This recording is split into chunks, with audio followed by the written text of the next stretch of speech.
Data analysis is used by every single successful business that you can think of. If you go on the Amazon website, every single pixel, text, picture, they're all placed there very carefully by a data analyst who sees what the best version of the website is, so more people or more consumers buy their product. Through that, they're able to produce a very optimized website.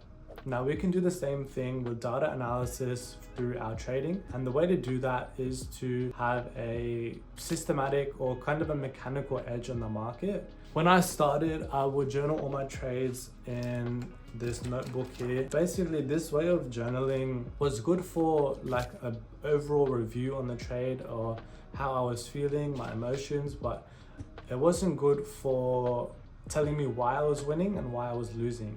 And that's exactly what a database can do for you. It'll show you exactly why you are winning and why you are losing, so you can cut your losses and expand on your winners. And I'm going to teach you how you guys can do the exact same. So this is my own database that I personally use and have pretty much perfected over a course of several months. So basically the goal of this is to have a very objective, kind of like a checklist on when you should enter and when you should not enter.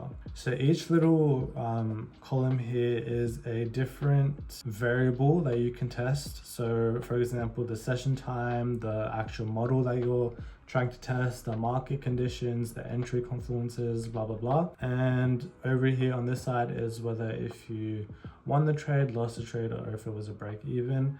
And then at the bottom here, you can tally everything up and see if you made money or lost money. So these are the filters on the top, by the way. You can filter between different variables and see how they influence your win rate or your sum. So I'll give you an example. When I was first trying to develop a trading system, I was using my own version of a silver bullet. So I found that this model performs a lot better when the market is consolidating. So I'll add all my confluences, and at the top here you can flick down this drop down and it'll be 4 different settings: contains, does not contain, it's empty, is not empty. I basically just use contains and does not contain. So contains a breaker structure, and as you can see the sum goes up. Yeah, so that was one of the things that I implemented. I found that a breaker structure would boost my sum up by a bunch. So this is what you will kind of do when you are building your own system.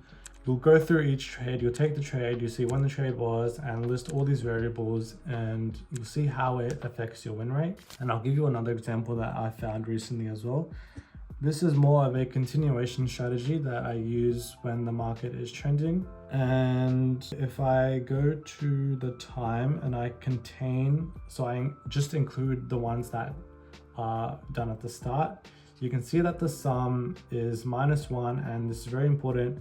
The loss rate is almost 69%. But if we do does not contain start, let's see what happens. The sum goes up, the win rate goes up, and the loss drops by almost 10%. Again, with what I was saying with the Amazon example, the sample size was large enough for the data to be statistically relevant. So you need to make sure that your sample size is also large enough for your data to be relevant, because obviously if it's just like 2 trades and you see in both of them that a breaker structure gives you a 100% win rate, obviously across a large enough sample size, you will realize that it does not give you a 100% win rate. You just need to make sure that your sample size is big enough. And yeah, you need to add all these variables and see which one works for you and which one doesn't. And then through that, you can develop a trading system, and then you can slowly begin to refine it until you can finally use it for yourself.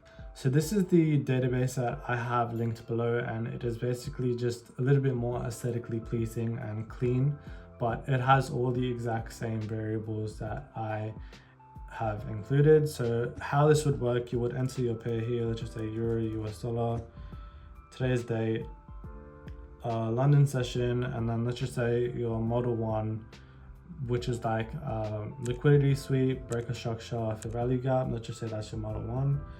Use that in a trending market where it's bearish, with bias, with whatever entry confluences, and if it's a win or a loss. That's how you would add your own trades into this and see which ones work and which ones don't. So how do I gather all this data? Probably the best way that you can do so is FX Replay.